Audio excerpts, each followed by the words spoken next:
So I always like to reinvest back in the channel when possible.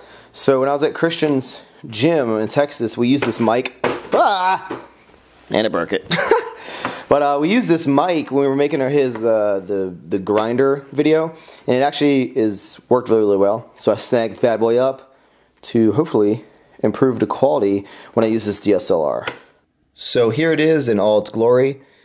Not really sure what these little like things are for. Maybe if you want to like put like little hot dogs on there and like put fire on them. I don't know. But looking pretty legit. Imagine if I took this bad boy vlogging with me. People would be like, you freak!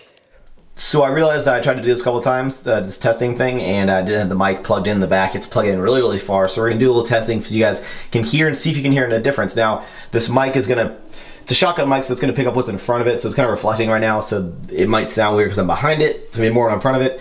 But we'll try it out. So the arsonist had oddly shaped feet. The arsonist had oddly shaped feet. The Human Torch was denied a bank loan. The Human Torch was denied a bank loan. Tell me if that was better, guys. Carrying camera while holding camera, filming, carrying of camera.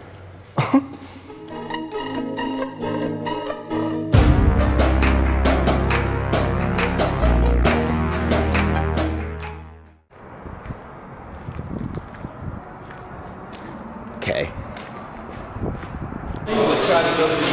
Alright guys, so testing out this mic. Well, hopefully you can hear me. So there's a little bit of music, but it should be shotgunning right on my face here. Goal today is going to be to get up to a heavy single of floor press. And now last time I did this, I failed, I believe. And last time I did a tap and go. So today we're going to focus on a pause rep. So we're going to let our above elbow forearms completely rest on the ground.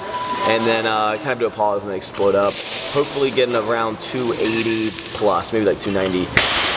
Nick Wright just got like 345 or 365, which is very, very impressive. But I'll probably have to ask someone randomly to spot me because with this, if you get stuck down there, there's not much you can do. But feeling good. Probably gonna be a longer workout because I noticed that I need to work more on my triceps after working with Christian. So yeah, I'm gonna do that. Here we go. I think every single person probably has a movement that they wish they could increase the most. Usually you may have one or two movements that are like your strongest, your best lift. Mine, of course, being the deadlift. Personally, it's unfortunate because my deadlift is so high, it makes my bench look terrible. It's sometimes it can get a little discouraging, when you have a lift that is so much weaker than all your other ones. But you can't get discouraged because, again, it's not necessarily a sprint, guys. It's a marathon. It's a long race. Got to have the endurance because you're trying to lift for the longevity of your entire life. You're not just trying to worry about going in and lifting for the next year. So if your progress is a little slower, it's okay. Practice makes perfect, and just make sure you focus on the movements that you want to increase, maybe with a little more emphasis. Focus on exact weak points. That's why I love this conjugate training, because it really does focus on weak points. Mine being the lockout. So the floor press, as you see here, works the top half movement. I would highly recommend these. They're not my favorite to do, but they are pretty effective. So 225 pounds now. Now, obviously with bench press, you can warm up a lot faster than you can with like deadlift and stuff. Deadlift, squat, it may take me 30 minutes at least, probably to get up to a 1 rep max. And so with this one and all, maybe take me like 15, 20 taps. But feeling good, feeling smooth. The biggest thing with floor presses is controlling the weight down, because I personally will go down and my elbows will touch at different spots, and that's what you don't want to happen. You're going to have a bad time if you do that. So for me personally, some people may have excellent body links or whatever affects that, but I'm working on myself to show you guys improvement. Wham bam, thank you.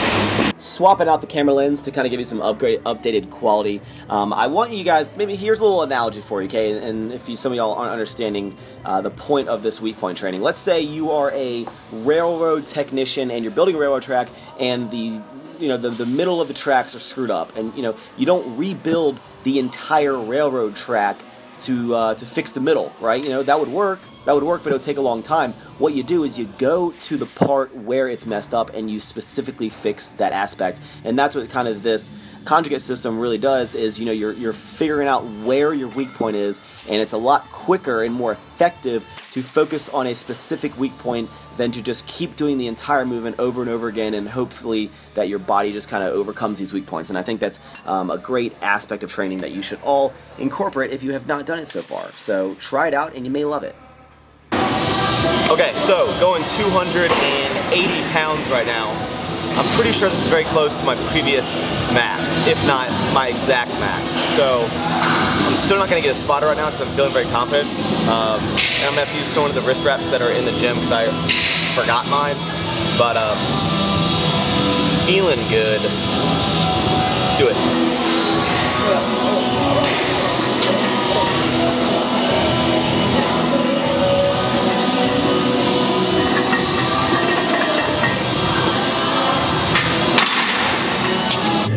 280 felt great. I'm gonna get a spot and we're gonna go for 295.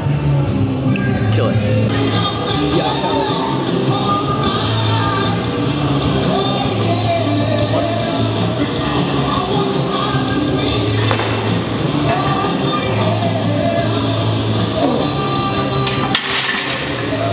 Okay, so 295 went fantastic actually, and I feel like I could have 300. I'm thirsty. I feel like I could have 300, but what we're gonna do now is we're actually gonna go into slingshot mode, and we're gonna do the same weight for 2 sets of as many reps as possible. And I'm not gonna go for 300 without it, because I want, basically, not going for the 300 will allow me to do more on the slingshot work, and I think it'll be beneficial.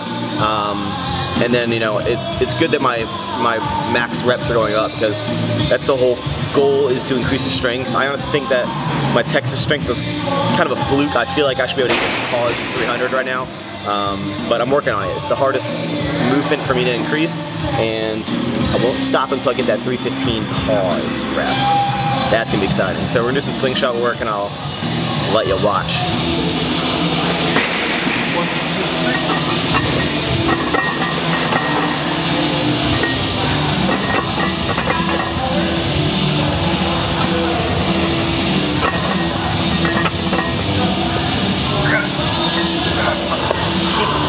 So, as you see, I tried to go for the third one, didn't happen. I got 2 reps. Now I want to kind of break down, the slingshot is supposed to provide an overload on your bench press. Now normally, let me put this bad boy on.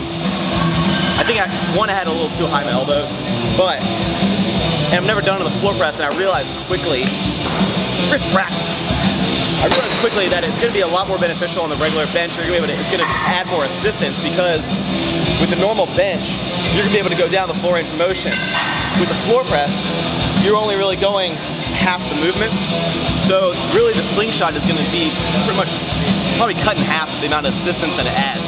So if I was doing that weight on a flat bench, I'd probably be able to get maybe 4 or 5 reps out of that, and that was 2. And I realized very quickly after the first rep, I was like, this doesn't help that much. Because again, it cannot expand as much as normally, because you're not able to go down like this. You're only going to go here. So it's like a baby rubber band instead of a big rubber band. So we got 1 more of these, and I'll try to get 2 again. So again, you know, we are working on the bench press, we are working on the lockout, and I think the term practice makes perfect is such a perfect kind of little phrase to think about when you are focusing on your training or focusing on really anything in life. You know, there's a million different things that I've done and I've gotten good at throughout my life, you know, whether it be you know, learning how to weld and learning how to fabricate metal and build roll cages for Jeeps, and then get in this fitness thing. And you know, none of that comes overnight, guys. None of the progress that you want is going to come overnight. It's going to take a lot of hard work and dedication, and you have to be willing to put in that work and put in that extra effort for you to have an outcome. Because I think a lot of people sometimes go in the gym and they kind of half-ass their workout, and they just think that the progress will come. They're like, okay, it may take a little longer, but the progress will come. I don't think you're realizing how much longer that progress is going to take. You know, when you're in the gym, when you're putting your mind to something, I really think it's important to put 100% into it, because you are only going to get out what you put in. For example, you know, with my bench press, the triceps are the weakest link in my bench press. So I am really putting a lot of more emphasis on tricep specific training, along with some heavy bench press movements to kind of, you know, full circle improve it. And anything you do, whether it be you know, at your job, with your friends, or a hobby, you know, you can't expect that you just magically will get better at something, you know, just in the long run when you don't actually put in the effort. So, you know, keep it on. Put your effort into every single thing you do. If it is your bench press, if it is your deadlift, you cannot get discouraged. You know, if you've been trying to increase your deadlift for the past 6 months, figure out what you are doing wrong and change it. You know, you are the master of your own success. RIP tripod. Testing. Testing. Testing. Testing. Can you hear me now? Can you hear me now? Can you hear me now? Can you hear me now? Whoop, whoop, whoop. How's the mic, guys? Let me know. Can you still hear me if I was talking normal like this? Ha, ha, ha. So just wanted to briefly talk about the launch coming up on Thursday at 11 a.m. Eastern Time. So if any of you guys don't care about that, you can just thank you for watching the video. But a little upgrade that I did was, all y'all who got the shirts before got these like poly mailer bags, and I actually upgraded. Well, I mean, the bags should be the same quality, but to black bags, so it's kind of cool, because you know, in the mail you can be like, oh my god, it's here.